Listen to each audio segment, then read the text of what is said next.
अगले ने कोई अपनी बात उठाई है, क्या सचिन पायलट बोल भी नहीं सकता क्या? क्या चाहते हो आप सचिन पायलट से? एक यंग लीडर है, कांग्रेस के लीडर है, जाना माना आदमी है, पूर्व प्रदेश अध्यक्ष है, पूर्व मुख्यमंत्री है। अब उन्होंने कोई सवाल खड़े कर दिए तो आप ही के पास बोल पा दो। डेमोक्रेसी है, डेमोक्रेसी में सबको बोलने का हक है। सचिन पायलट ने कोई आवाज उठाई है तो वो उनकी खुद की आवाज है और वो आवाज कहीं से आई है, ऐसी है। ऐसे में उन्होंने जो सवाल खड़े किए हैं कि बीजेपी में करप्शन हुआ, उस करप्शन के खिलाफ कार्रवाई नहीं हुई, हमें कार्रवाई करनी चाहिए।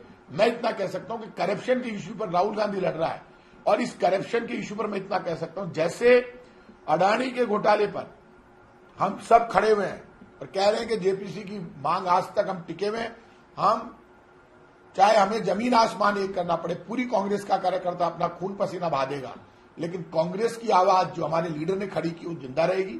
और यहां पर उन्होंने जो सवाल खड़े किए एज ए कैबिनेट मिनिस्टर, क्योंकि पार्टी के अंदर से आवाज आई है, एज ए कैबिनेट मिनिस्टर मुझे कहीं पर भी इन सब मुद्दों पर, जिन पर मैं खुद भी लड़ा हूं, इन सब मुद्दों पर कुछ कहने की, आपस में डिस्कस करके बीजेपी के भ्रष्टाचार की आवाज को, बीजेपी में जो भ्रष्टाचार हुआ बीजेपी के कार्यकाल में, उसकी हालांकि जांच की घोषणा तो हो गई थी मेरे अंदाज से, मुझे जो ध्यान आता है, मुझे पता नहीं क्या हुआ ये आप लोगों को पता है। लेकिन जो इश्यूज उन्होंने उठाए, यदि कांग्रेस का कोई भी कार्यकर्ता कोई भी इश्यू उठाए और पार्टी का वरिष्ठ नेता उठाए तो उन सब इश्यूज पर जवाब देना, पार्टी नेतृत्व या मुख्यमंत्री जी के नाम उन्होंने पत्र लिखा तो मुख्यमंत्री जी जवाब देंगे। मेरे को जैसा लगता है वो बाकी उनकी मर्जी, दे या नहीं दे। तो मेरा ये मानना है वो प्रभारी जी और वो समय आने पर जवाब देंगे।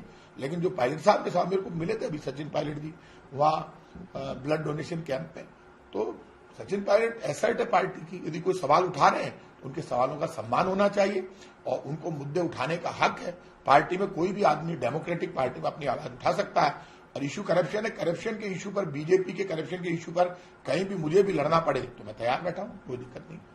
आप भी क्या उस 11 तारीख को, क्योंकि मुद्दा यही है, इसी मुद्दे पर धरने पर बैठेंगे अनशन में, क्या आप भी उसमें शामिल हो? अब देखो बार धरनो हो बाजू ओसी जब बात कर मैं काई करसी बात छोड़ो, मैं जिका सवाल उठाया है जिखासू, उन्होंने सवाल मेरे से नहीं किए हैं, मेरे से सवाल करेंगे तो मैं जरूर जवाब दूंगा। उन्होंने तो मुख्यमंत्री जी के लेवल पे बात की है ना, तो ये मुख्यमंत्री जी के और उनके बीच की बात है, तब बीच में मैंने क्यों घसड़बंच बना दिया? ये इस बात कौन सोचते, ये क्योंकि आप इसमें ये करप्शन के इश्यू लगातार, क्योंकि आपने खुद ने आंदोलन किया है तो इसलिए भी बनता है, क्या आपको लगता है इस मामले में जांच होनी चाहिए? क्योंकि जो सचिन पायलट करेंगे, हम चुनाव में जाएंगे तो जांच तो हम सरकार में है, आम नागरिक भी यदि कोई सवाल खड़े करे बीजेपी के करप्शन को लेकर कि बीजेपी में इतने घोटाले हुए बीजेपी की सरकार में, हमें जांच करानी चाहिए। उसमें क्या हो गया? वो यदि इशू सचिन पायलट जी ने उठाया तो क्या गुनाह कर दिया? ये तो कह रहे हैं जांच करा लो, इन पे कार्रवाई कब करोगे, सवाल पूछो तो क्या गुनाह कर दिया? तो इसमें कोई गुनाह नहीं, मैं इसको गलत नहीं मानता। क्या वजह रही कि 1 साल से पत्र लिख रहे हैं, मांग कर रहे हैं, फिर सरकार जांच नहीं करा रही है? सरकार, ये सब बातें सरकार में, चाहे वो बीजेपी की हो चाहे कांग्रेस की, मैं कई बार ये सवाल उठा चुका हूं कि सबसे ज्यादा पावरफुल मुख्यमंत्री होता है, चाहे बीजेपी का हो चाहे कांग्रेस का हो, केंद्र में प्रधानमंत्री होता है। जो ये बड़े इश्यूज हैं उन पे तो मुख्यमंत्री जी के हाथ में पावर होती है। मैं झूठी अपने माथे ओढ़ लूं तो मैंने ओढ़ना बंद कर दिया, समझ गया ना आपने, और जवाब देना फालतू के बंद कर दिया। जो सवाल पायलट साहब ने मुख्यमंत्री जी से पूछे हैं वो मैं कल क्यों जवाब दूं? मैं कह रहा हूं ना, हर व्यक्ति को, जो भी नागरिक बीजेपी सरकार के घोटाले उठाए मैं उसका सम्मान करता हूं। और वो तो सचिन पायलट सीनियर लीडर है कांग्रेस के, मैं जब जिलाध्यक्ष हूं आज भी, और वो तो प्रदेश अध्यक्ष थे, तो उनके साथ में दोनों के कंधे भिड़ भिड़ के आंदोलन किए हैं दोनों ने, खूब धक्के खाए हमने जयपुर में, वो धक्के मैं भूला नहीं भाई साहब। मैं उनके उठाए गए मुद्दों का सम्मान करता हूं, ये सुन लो आप।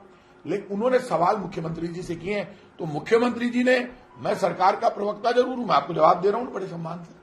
मेरी ना तो मुख्यमंत्री जी से कोई लड़ाई, उनसे भी कोई लड़ाई नहीं है, पायलट साहब से भी मेरी कोई लड़ाई नहीं है, मेरे लिए दोनों सम्माननीय है। अब ये जवाब तो हमारे प्रभारी रंधावा साहब दे सकते हैं या मुख्यमंत्री जी दे सकते हैं। तो आप ये सवाल तो अब वहां पर जवाब दो, सारो ही मारे माथे क्यों कर दिया हो? एक छोटा सा सवाल और है कि जो जांच नहीं हो रही उससे जो मिलीभगत का कई लोग आरोप लगा रहे हैं कि अशोक गहलोत और वसुंधरा जी की मिलीभगत है, जांच नहीं हो रही, क्या देखो, एक सीनियर कांग्रेस के लीडर जो एसर्ट है, यदि वो इतने बड़े सवाल खड़े कर रहे हैं तो उसका जवाब किस स्तर से कब आएगा?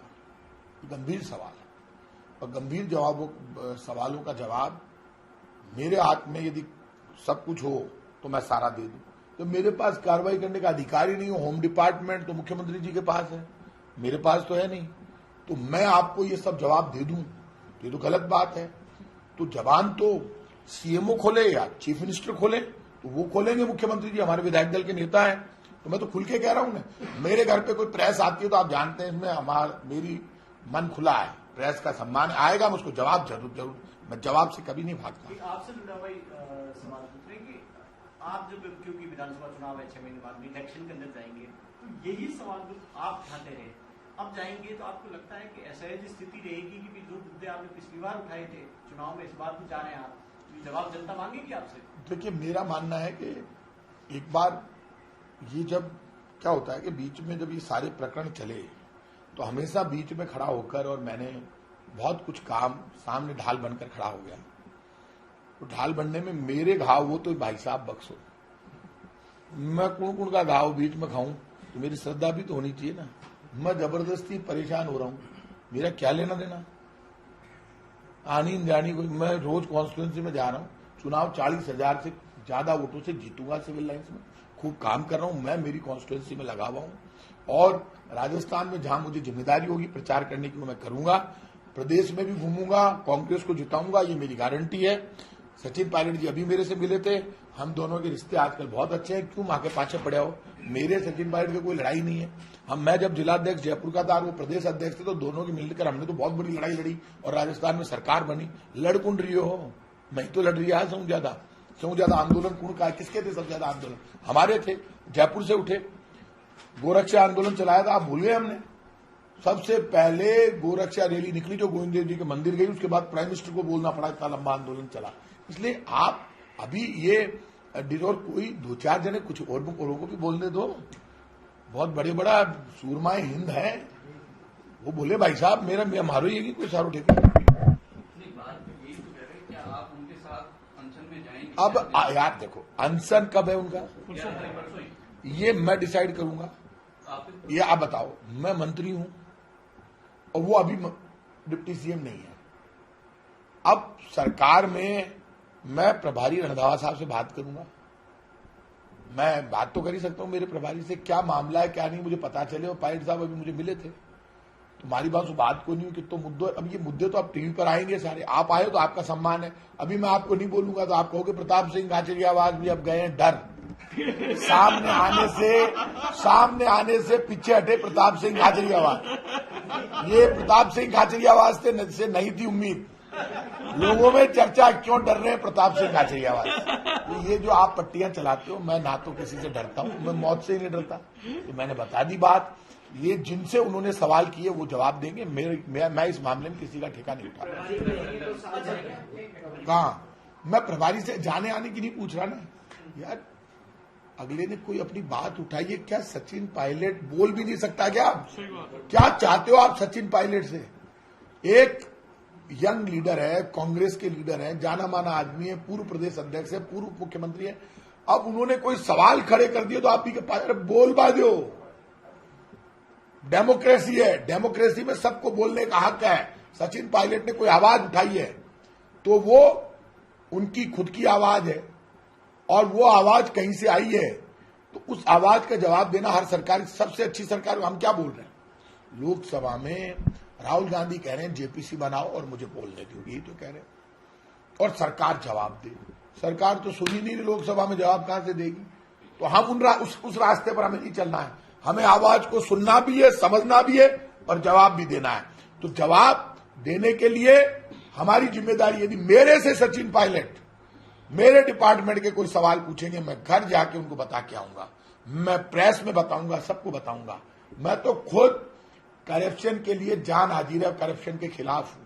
मुझे अच्छा लगा कोई भी व्यक्ति जब करप्शन के खिलाफ बोलता है, और वो भी बीजेपी के करप्शन के खिलाफ, तो सच्चाई सामने लाता है। कोई गुनाह कर दिया, कांग्रेस का एक नेता बीजेपी के करप्शन के खिलाफ बोल रहा है, ये कोई गलत नहीं है। बिल्कुल बीजेपी के करप्शन के खिलाफ राहुल गांधी भी आवाज उठा रहे हैं, बाकी नेता भी आवाज उठा रहे हैं, तो उठा सकते हैं कोई।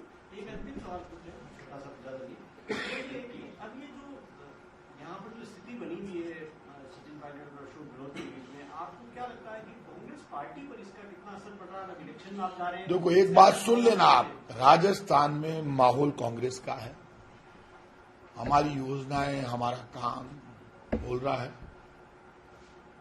फाइट जबरदस्त होगी, इसमें कोई दो राय नहीं। लेकिन बीजेपी केंद्र में पिटी पड़ी है और राहुल गांधी का जो इन्होंने निष्कासन किया, राहुल गांधी के खिलाफ जो बीजेपी ने कार्रवाई की, उससे पूरे देश में रिएक्शन है, क्योंकि राहुल गांधी देश की जनता की आवाज बनकर लड़ रहे हैं।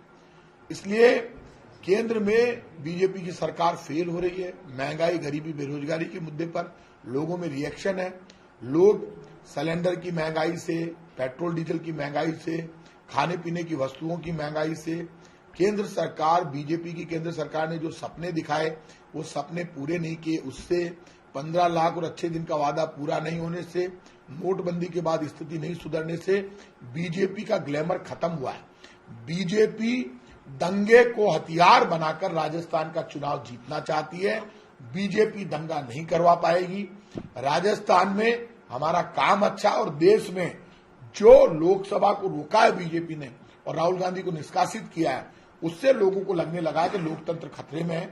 इसलिए राजस्थान में भी केंद्र के पापों का नुकसान होगा बीजेपी को, और यहां हमारे काम के कारण हम आपस में जो भी हमारे कंपटीशन है, कई बार लोगों को लगता है इस कंपटीशन से पार्टी कमजोर हो जाएगी। नहीं, जिस पार्टी में 100, 10, 20, 50 बराबर के नेता होते हैं ना, 10 नेता बराबर धड़े के हो, वो पार्टी सबसे ज्यादा मजबूत होती है।